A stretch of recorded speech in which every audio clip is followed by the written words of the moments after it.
بسم اللہ الرحمن الرحیم۔ السلام علیکم۔ السلام علیکم۔ میرے سفید باپ کا جھکا ہوا سر اور ان کے کپکپاتے ہاتھ ان کی بے بسی کی داستان سنا رہے تھے۔ وہ کسی مجرم کی طرح نظریں جھکائے بیٹھے تھے، جبکہ میرا شوہر عباس کسی مغروب نواب کی طرح صوفے پر براجمان اپنی مونچھوں کو تاؤ دیتے ہوئے تکبر کی انتہا پر تھا۔ ابا نے بڑی ہمت جمع کر کے بھرائی ہوئی آواز میں کہا کہ بیٹا، اس کی ماں بہت یاد کر رہی ہے۔ فارمین کی اپنی طبیعت بھی ناساز ہے، اگر اجازت ہو تو اسے کچھ دن کے لیے ساتھ لے جاؤں۔ ابا کی اس عاجزانہ التجا پر عباس نے ایک زہریلا قہقہہ لگایا جو میرے دل کو چیر گیا، اور حقارت سے بولا کہ چچا، آپ کی ایک ہی بیٹی تو نہیں ہے جو بار بار یہاں لینے آ جاتے ہیں؟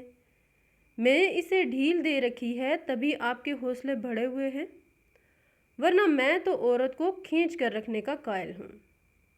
اس نے مزید تلخی سے کہا کہ گھر میں میری ماں بیمار ہے اور چھوٹی نازیہ ابھی بچی ہے، اس سے کام نہیں ہوتا۔ اگر آپ کو اسے لے جانے کی زیادہ ضد ہے تو لے جائیں، مگر یاد رکھنا کہ طلاق نامہ بھیجنے میں مجھے ایک پل بھی نہیں لگے گا۔ طلاق کا لفظ سنتے ہی میرے باپ کے پیروں تلے سے زمین نکل گئی۔ انہوں نے جھرجھری لے کر سر اٹھایا اور اپنی غیرت کو آنسوؤں میں دبا کر بولے، نہیں بیٹا، تم تو برا مان گئے، میں تو بس ایسے ہی کہہ رہا تھا، میں چلتا ہوں۔ جاتے ہوئے ابا نے مڑ کر میری طرف دیکھا تو ان کی آنکھوں میں تیرتے آنسو دیکھ کر میرا کلیجہ منہ کو آ گیا۔ میں نے جلدی سے اپنے دوپٹے سے اپنی آنکھیں صاف کیں اور ایک جھوٹی مسکراہٹ چہرے پر سجا کر ہاتھ ہلایا تاکہ میرا بوڑھا باپ میری تکلیف کا بوجھ ساتھ نہ لے جائے۔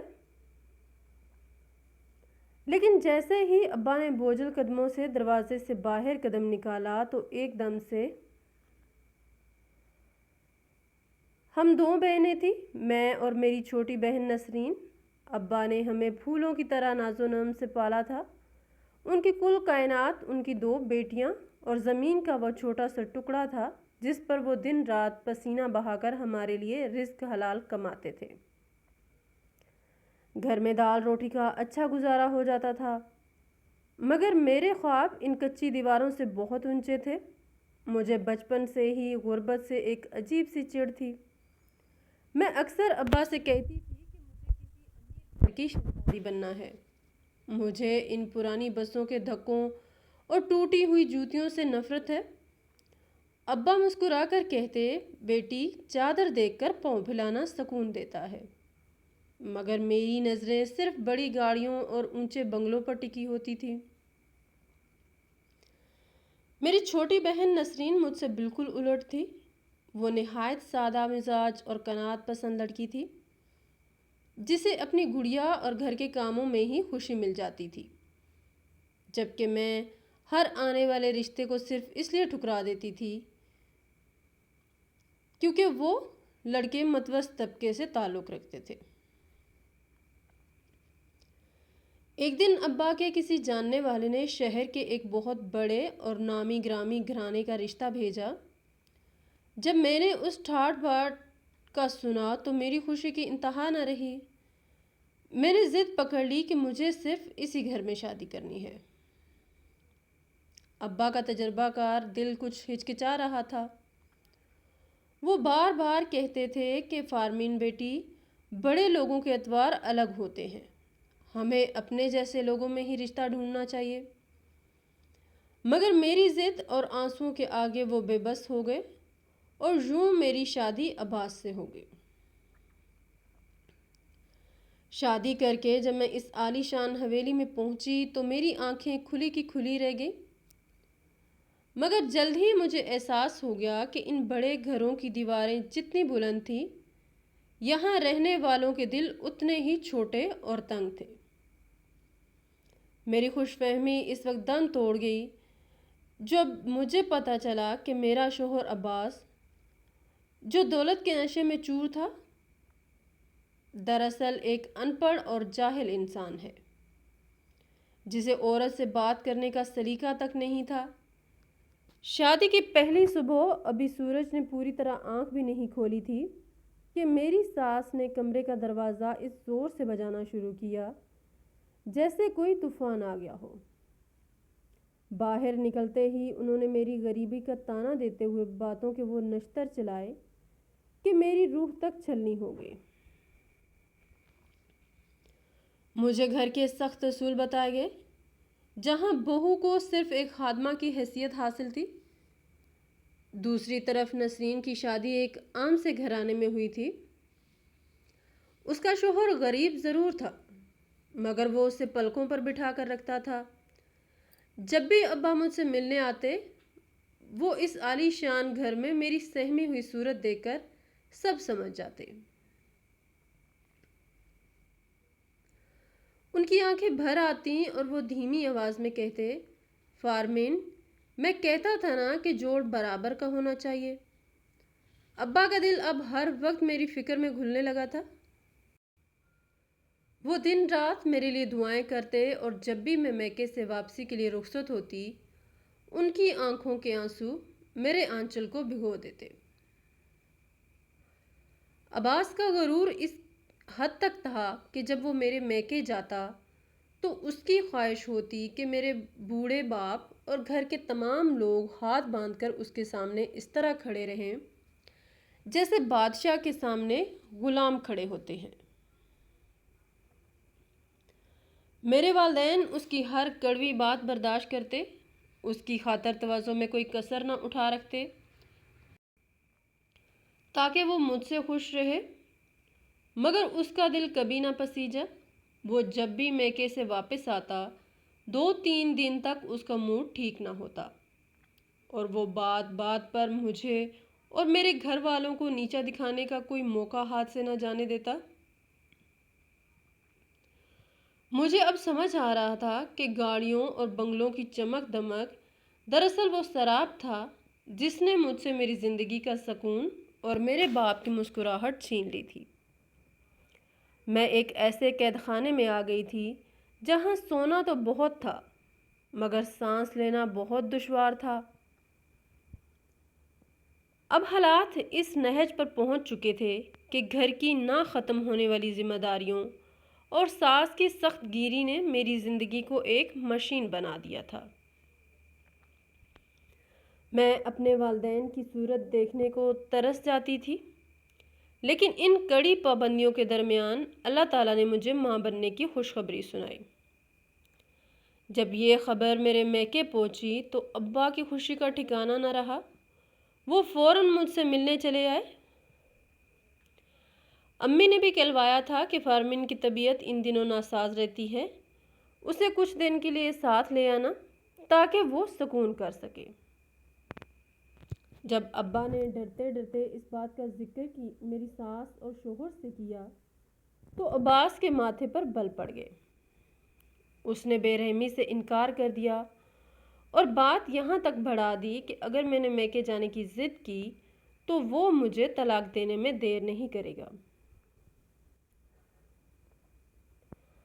ابا اپنی بیٹی کی زندگی بچانے کے لیے خاموش ہو گئے اور انتہائی مجبور و بے بس ہو کر واپسی کے لیے مڑے۔ وہ ابھی صحن سے گزر کر صدر دروازے تک پہنچے ہی تھے کہ اچانک ان کا توازن بگڑا اور وہ ایک کرہ کے ساتھ وہیں ڈھیر ہو گئے۔ میں پاگلوں کی طرح دوڑی اور ابا کا سر اپنی گود میں رکھ لیا۔ وہ بے ہوش ہو چکے تھے۔ عباس دور کھڑا غصے اور حقارت سے یہ منظر دیکھ رہا تھا۔ اس کے چہرے پر ذرا بھی ملال نہ تھا۔ میں بھاگ کر اس کے پاس گئی اور اس کے پاؤں پکڑ لیے۔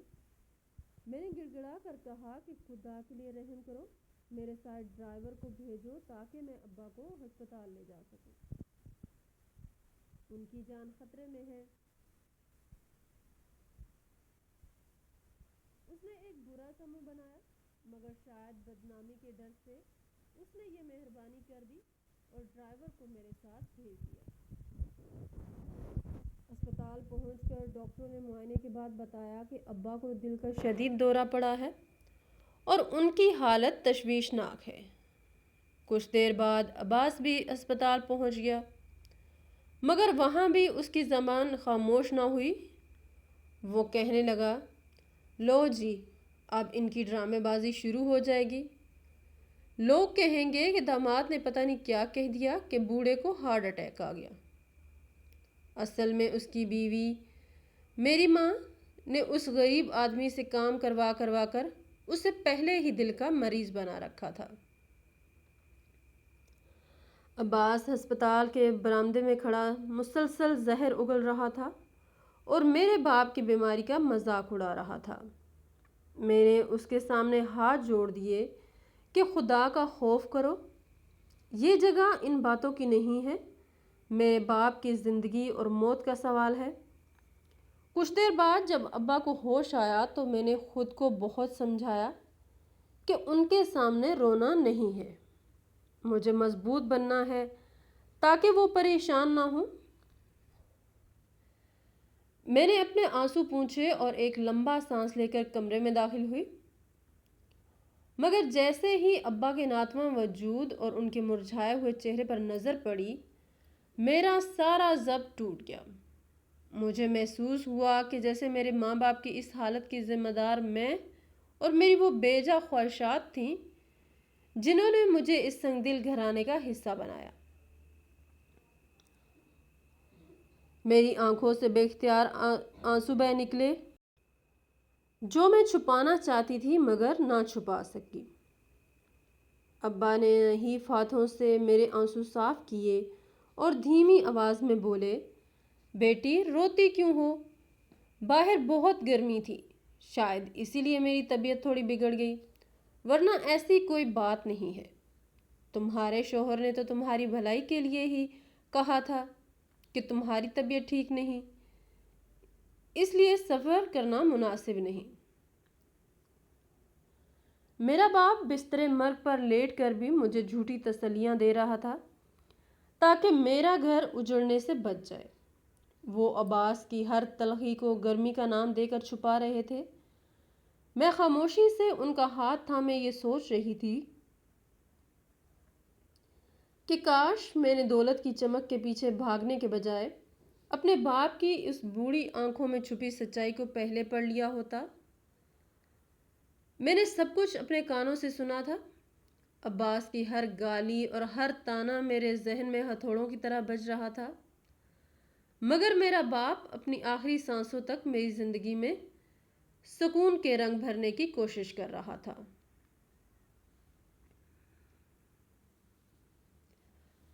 اسپتال کے اس سرد کمرے میں میرے ابا نے اپنی بوجھل آنکھوں سے اشارہ کر کے مجھے اپنے قریب بلایا اور میرا ہاتھ تھام لیا۔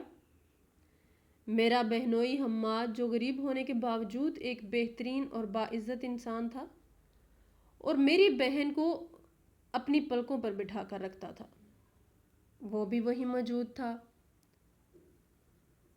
ابا نے حماد کو بلا کر میرا ہاتھ اس کے ہاتھ میں دیا اور بھرائی ہوئی آواز میں کہا، حماد بیٹا، میری اس بیٹی کا خیال رکھنا۔ ابا کی یہ وصیت نما بات سن کر میرا کلیجہ منہ کو آ گیا۔ میں تڑپ اٹھی اور روتے ہوئے کہا، ابا ایسی باتیں مت کریں، اللہ آپ کو لمبی زندگی دے گا، آپ خود ہمارا خیال رکھیں گے۔ حماد کے دل میں بڑوں کے لیے بے پناہ عزت تھی۔ وہ بھاگ بھاگ کر اسپتال کے سارے کام کر رہا تھا، مگر میرا شوہر عباس دور کھڑا سڑ رہا تھا۔ اسے اس بات کا احساس تک نہ ہوا کہ میرا باپ زندگی اور موت کی جنگ لڑ رہا ہے۔ وہ طنزاً کہنے لگا، لو جی، جب لاڈلا داماد اور لاڈلی بیٹی یہاں موجود ہیں تو ہمارا یہاں کیا کام؟ شرافت سے گھر چلو، جب تک میرا بچہ اس دنیا میں نہیں آتا انسان بن کر میرے گھر رہو، اور جس دن بچہ پیدا ہو گیا میں اسے تم سے چھین لوں گا اور تم جہاں مرضی دفع ہو جانا۔ عباس کے یہ الفاظ میری ماں کے کانوں میں بھی پڑے، جو دور کھڑی خاموشی سے اپنی بیٹی کی قسمت پر آنسو بہا رہی تھی۔ میں نے عباس کی بہت منتیں کی کہ مجھے اپنے ابا کے پاس رہنے دو، مگر اس سنگ دل انسان کو ذرا بھی ترس نہ آیا۔ جب میں اسپتال سے رخصت ہونے لگی تو نہ جانے کیوں میرا دل ڈوبنے لگا۔ میں ایک آخری بار ابا کی طرف پلٹی۔ وہ آنکھیں بند کیے سکون سے سو رہے تھے۔ میں نے آگے بڑھ کر ان کا ماتھا چوما اور ان کے ہاتھوں کو بوسہ دیا۔ اس وقت میرے وہم و گمان میں بھی نہ تھا کہ یہ میرے باپ کا آخری لمس ہے۔ ابھی ہمیں گھر آئے آدھا گھنٹہ ہی ہوا تھا کہ فون کی گھنٹی نے سناٹا چیر دیا۔ ابا اس دنیا سے رخصت ہو چکے تھے۔ یہ خبر سنتے ہی مجھ پر قیامت ٹوٹ پڑی۔ میں دھاڑے مار کر رونا چاہتی تھی، مگر میرا شوہر بار بار مجھے دھمکیاں دے رہا تھا کہ خبردار اتنا روئی تو میرے بچے کو کچھ نہیں ہونا چاہیے۔ میں حیران ہو کر اس شخص کا چہرہ دیکھ رہی تھی جسے خدا کا خوف نہ تھا، نہ انسانیت کا دکھ تھا۔ وہ غم کی اس گھڑی میں بھی صرف اپنی انا اور اپنے وارث کی فکر کر رہا تھا۔ ابا کے جنازے اور تدفین کے بعد میں 7 دن اپنے میکے میں رہی۔ میری ماں کو اس وقت میری اشد ضرورت تھی، کیونکہ وہ بالکل ٹوٹ چکی تھی۔ ابھی 7واں دن ہی گزرا تھا کہ عباس دوسرے کمرے میں بیٹھ کر گرجنے لگا، شرافت سے اپنے گھر چلو، بہت دن ہو گئے یہاں ڈرامہ کرتے ہوئے۔ میں نے رو رو کر اس کی منتیں کی کہ میری ماں کی طبیعت ٹھیک نہیں، چھوٹی بہن ابھی نادان ہے، مجھے 2-3 دن اور رکنے دے، مگر وہ کسی طور نہ مانا۔ حماد جو مجھے اپنی بہنوں کی طرح سمجھتا تھا آگے بڑھا اور میرے سر پر شفقت سے ہاتھ رکھ کر کہا، بھائی صاحب، ان کے سر سے باپ کا سایہ اٹھا ہے، انہیں تھوڑا وقت دیں تاکہ یہ اپنی ماں کو سنبھال سکے۔ عباس نے حقارت سے حماد کو دیکھا اور بولا، او بھائی، تم اپنے کام سے کام رکھو، یہ ہمارے گھر کا معاملہ ہے، اگر تمہیں زیادہ دلچسپی ہے تو اسے ہمیشہ کے لیے یہیں چھوڑ دیتا ہوں۔ ویسے بھی اس کی منحوس شکل مجھے اپنے گھر میں بھی اچھی نہیں لگتی۔ میں نہیں چاہتی تھی کہ میرے سسرال کے جھگڑے میری دکھی ماں کی پریشانی میں مزید اضافہ کرے۔ اس لیے میں نے جلدی سے حماد کو خاموش رہنے کا اشارہ کیا اور اپنی چادر اوڑھ کر عباس کے پیچھے چلنے لگی۔ روانگی کے وقت جب میں نے اپنی ماں کو گلے لگایا تو وہ بلک بلک کر رونے لگی۔ ان کی سسکیاں میرے دل کو چھلنی کر رہی تھی۔ ماں نے میرے کان میں سرگوشی کی، بیٹی، تمہارا باپ تمہارا سارا دکھ اپنے سینے میں دفن کر کے چلا گیا، وہ جانتا تھا کہ تم کس حال میں ہو۔ میں اپنے آنسو پی کر اپنی ماں کو دلاسا دے رہی تھی، جبکہ باہر موٹر سائیکل پر بیٹھا عباس مسلسل ہارن بجا کر اپنی بے صبری کا اظہار کر رہا تھا۔ میں بوجھل قدموں کے ساتھ اس گھر سے نکلی جہاں میری خوشیاں دفن ہو چکی تھیں۔ اب میرے پیچھے صرف میری ماں کی دعائیں تھیں اور سامنے ایک اندھیری اور تلخ زندگی میرا انتظار کر رہی تھی۔ گھر واپس آنے کے بعد عباس کے رویے میں کوئی تبدیلی نہ آئی، بلکہ اب تو اسے بات بات پر طلاق کی دھمکی دینے کا چسکا لگ گیا۔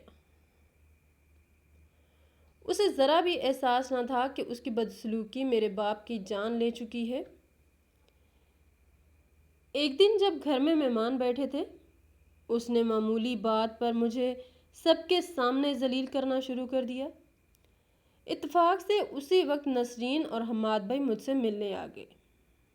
میری بگڑی ہوئی حالت اور عباس کا وحشیانہ روپ دیکھ کر حماد بھائی سے رہا نہ گیا۔ وہ آگے بڑھے اور بڑے ادب سے کہا، عباس بھائی، یہ میری بہن ہے اور مرتے وقت چچا اس کی ذمہ داری مجھے دے کر گئے تھے، خدا کے لیے اس پر ظلم نہ کریں۔ یہ سن کر عباس آپے سے باہر ہو گیا اور عماد بھائی کو دھکے دینے لگا۔ نوبت یہاں تک آ گئی کہ اس نے مجھے اور میرے بہن بھائیوں کو دھکے دے کر گھر سے نکال دیا۔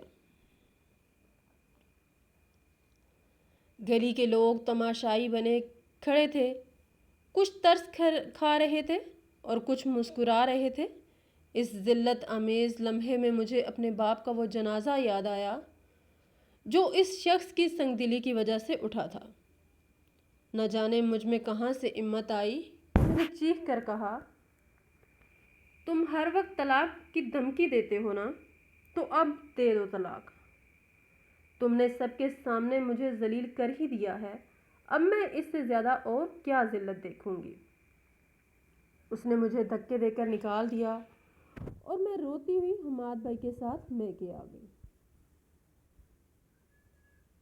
ایک ہفتے بعد عباس کے گھر والوں کو پیغام آیا، اگر فارمین کو بسانا ہے تو اس کے گھر والے آ کر ہم سے معافی مانگے اور اسے چھوڑ کر جائیں۔ میری معصوم ماں، جو میری زندگی برباد ہوتے نہیں دیکھنا چاہتی تھی، روتے ہوئے حماد بھائی سے کہنے لگی، بیٹا تم میرے بیٹے بن کر چلے جاؤ۔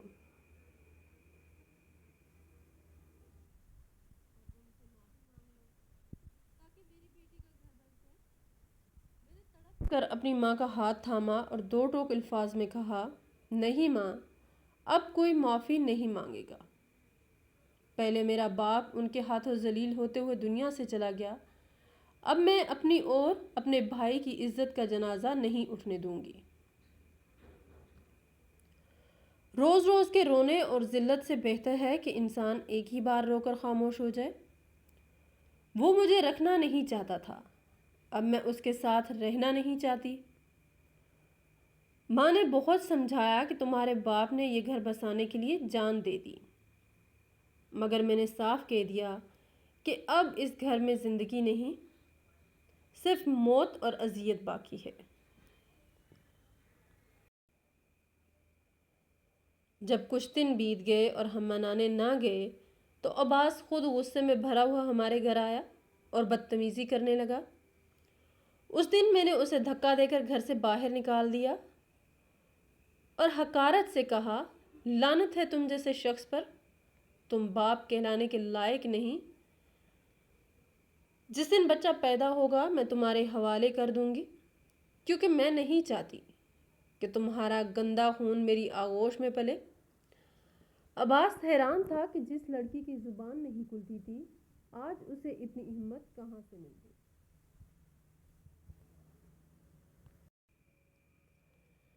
خیر 2 ماہ بعد اللہ نے مجھے بیٹے سے نوازا۔ میں نے اپنے دل پر پتھر رکھ کر عباس کو فون کیا اور اپنا جگر گوشہ اس کے حوالے کر دیا، کیونکہ میں جانتی تھی کہ وہ اس کی اولاد ہے اور وہی اسے پالے گا۔ بیٹا لے جانے کے چند دن بعد اس نے مجھے طلاق بھیج دی۔ میری ماں بہت روئی، مگر میں نے انہیں حوصلہ دیا کہ ماں، اس جہنم میں رہنے سے بہتر ہے کہ میں آزاد رہوں۔ میرا بیٹا اس کے پاس ہے، نہ جانے کس حال میں ہوگا۔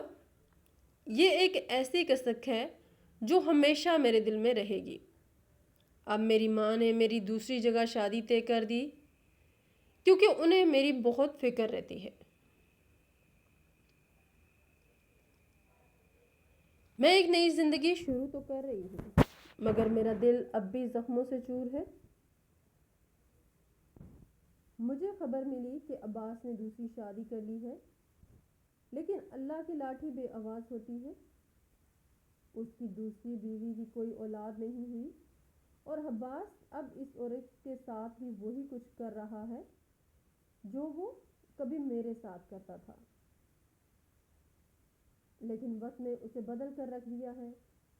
وہ اب پہلے جیسا توانا اور مغرور نہیں رہا، بلکہ شاید بیماریوں نے اسے گھیر لیا ہے اور وہ جسمانی طور پر بہت کمزور ہو چکا ہے۔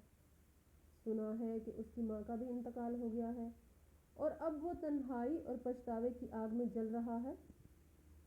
کچھ دن پہلے ان کے ہاں سے ایک پیغام آیا کہ اگر میں چاہوں تو اپنے بیٹے سے مل سکتی ہوں۔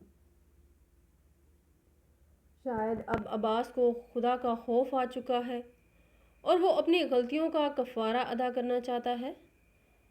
میرے باپ کی آہیں رنگ لائیں اور آج وہ شخص جو کبھی فرعون بنا بیٹھا تھا، قدرت کی پکڑ میں آ کر بے بس ہو چکا ہے۔